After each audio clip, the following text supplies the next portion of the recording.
Dear students, जैसा आप लोग जानते हैं कि एक्टिव इनटू पैसिव वॉइस के चैप्टर में मैं आपको पहला टेंस अर्थात प्रेजेंट इंडेफिनिट टेंस के सेंटेंसेस को पैसिव में बदलना पढ़ा चुका हूं।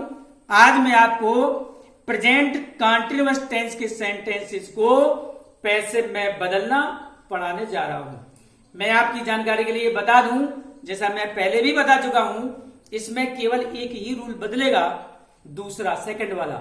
मतलब जब टेंस बदलता है तो सहायक क्रियाएं बदलती हैं, सहायक क्रियाएं ही बदलेंगी। बाकी तीनों रूल्स प्रेजेंट इंडेफिनिट टेंस की तरह ही प्रयोग किए जाएंगे और वो हर टेंस में वैसे ही प्रयोग किए जाते हैं। ठीक है, आइए पढ़ते हैं प्रेजेंट कॉन्टिन्यूअस टेंस। इसकी हेल्पिंग वर्ब्स हैं is, am, are plus being.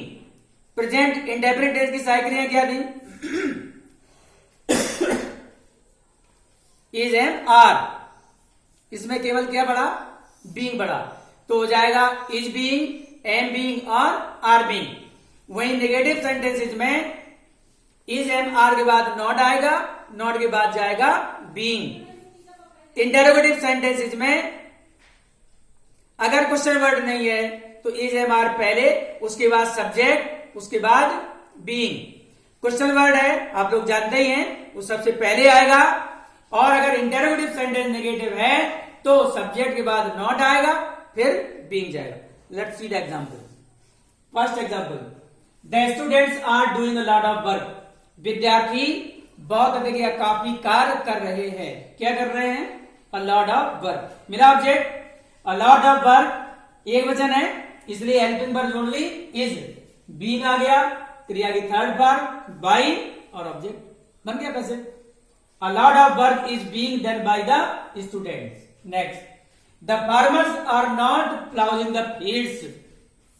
किसान खेतों को नहीं जोत रहे हैं। क्या नहीं जोत रहे हैं? खेतों को। The fields ऑब्जेक्ट हुआ, the fields बहुवचन है, इसलिए हेल्पिंग वर्ब जुड़ गई are not being third form plowed by the farmers.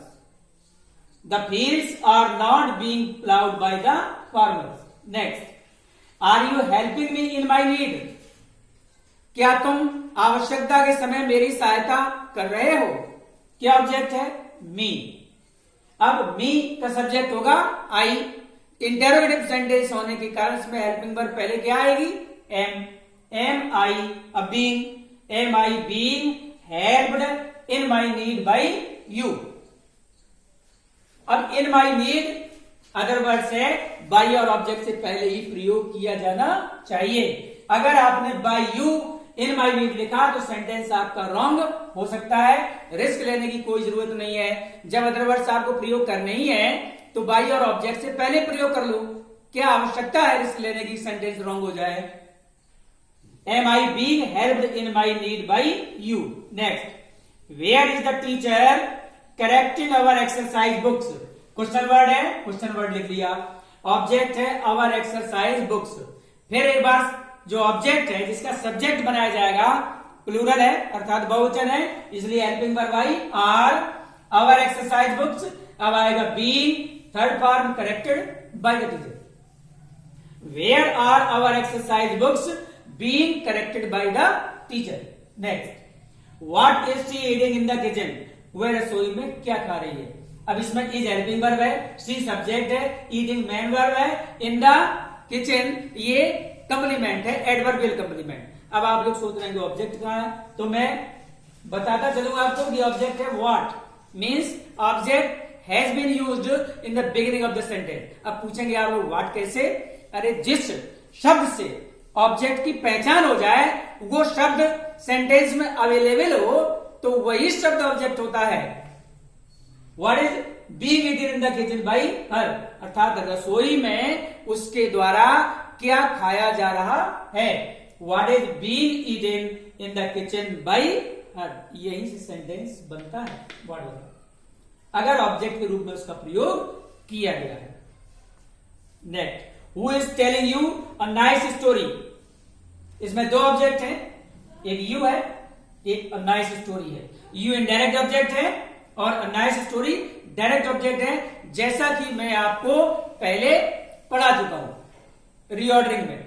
अब मैंने बताया था कि पहले ऑब्जेक्ट का सब्जेक्ट बनाकर पैसिव वॉइस बनाने में गलती के चांसेस नहीं रहते। अब हु सब्जेक्ट है, सब्जेक्ट का ऑब्जेक्ट बनाते हैं, बाई जोड़ते हैं, बाई हूं पहले ही लिख दिया जाता है, जैसे कि प्रेजेंट इंडेफिनिट टेंस में आप लोगों ने समझा था। By whom are you, you object है, सब्जेक्ट बनाया यू, तो आर होगा हेल्पिंग वर्ब के रूप में। By whom are you being told a nice story. अब अ नाइस स्टोरी से बनाए तो ओरली आप समझिए सेंटेंस को, तो होगा बाई हुम is a nice story being told to you, by whom is a nice story being told to you। अर्थात उससे पहले टू जोड़ना पड़ा, क्योंकि इनडायरेक्ट ऑब्जेक्ट इस बात में जाता है तो उससे पहले सेंस के साथ टू या फॉर जोड़ना ही पड़ता है। तो जरूरत नहीं है इस बात की कि आप दूसरे ऑब्जेक्ट को टच करें। दो ऑब्जेक्ट होने की स्थिति में आप पहले ऑब्जेक्ट से बड़ी आसानी से उसको पैसिव में बदल सकते हैं, जिस तरह से by whom are you being told a nice story. Next, whom are you beating, whom are you beating, तुम किसे पीट रहे हो, किसे, किसको। इसमें ऑब्जेक्ट, ये हेल्पिंग वर्ब है, ये सब्जेक्ट है, ये वर्ब है, तो ऑब्जेक्ट कहां, इसमें भी बिगिनिंग में ही ऑब्जेक्ट दिया हुआ है।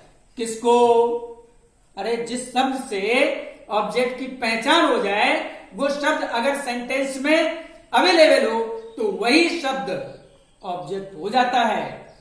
whom are you beating.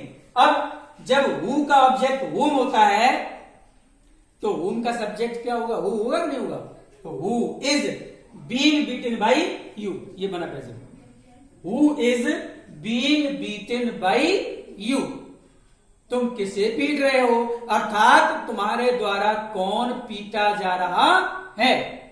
Next, last example, why is he not obeying his parents, why is he not obeying his parents, वह अपने माता पिता की आज्ञा का पालन क्यों नहीं कर रहा है। क्या ऑब्जेक्ट है, ये ऑब्जेक्ट है हिज पेरेंट्स। इसका पैसिव वॉइस इधर एरो लगा है, ये है, ठीक है, ये। अब क्वेश्चन वर्ड है, वाई वैसे ही लिख दिया। हिज पेरेंट्स ऑब्जेक्ट है, पेरेंट्स मतलब माता पिता, प्लूरल हो गए, क्योंकि इंग्लिश लैंग्वेज में सिंगुलर के बाद सीधा प्लूरल होता है, एक वचन बहुवचन द्विवचन का कोई स्थान नहीं होता। हिज पेरेंट्स मतलब माता पिता, बहुवचन हो गए, इसलिए हेल्पिंग वर्ब आई are, why are his parents not B.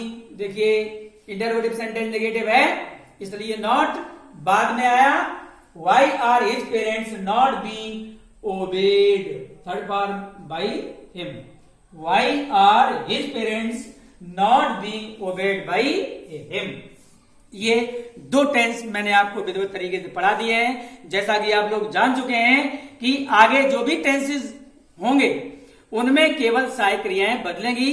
अब मैं आपको इसके बाद बचे हुए टेंसेस की केवल हेल्पिंग वर्ब्स लिखा दूंगा। मैं समझता हूं कि दो टेंस पढ़ने के बाद आप इतना तो समझ ही गए होंगे कि ऑब्जेक्ट को सब्जेक्ट बनाना है, जो टेंस की सहायक क्रियाएं होंगी उन सहायक क्रियाओं का प्रयोग करना है, थर्ड फॉर्म भी आएगी और सब्जेक्ट का ऑब्जेक्ट बनाकर उससे पहले बाई का प्रयोग किया जाएगा। सारे एग्जाम्पल्स उसी प्रकार से होंगे जिस प्रकार से मैंने आपको इन दो टेंसेज में एग्जाम्पल्स के तौर पर सेंटेंसेस को समझाया है।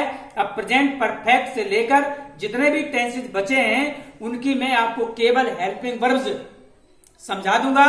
उसके बाद आप लोग घर में अभ्यास करते रहिए। और इंपरेटिव सेंटेंसेस ये नए होते हैं, तो इंपरेटिव सेंटेंसेस को पैसिव में किस प्रकार से बदला जाता है ये पढ़ाऊंगा। और कुछ विशेष प्रकार के सेंटेंसेस होते हैं जिनमें बाई के स्थान पर कोई दूसरा प्रपोजिशन प्रयोग किया जाता है, और भी कई कॉम्प्लिकेशंस होते हैं उसमें। तो वो जो कठिन वाक्य होते हैं जहां पर कठिनाइयां आपको आ सकती हैं वो जरूर मैं आपको पढ़ा दूंगा, ठीक है। इससे पहले कि मैं आज का अध्यापन कार्य बंद करूं, आप लोगों से फिर एक बार गुजारिश करना चाहूंगा कि मेरे चैनल को केवल व्यू कर लेना पर्याप्त नहीं है। आप व्यू करिए, लाइक करिए, शेयर करिए और कमेंट करने के साथ साथ सब्सक्राइब अवश्य करिए। That's all.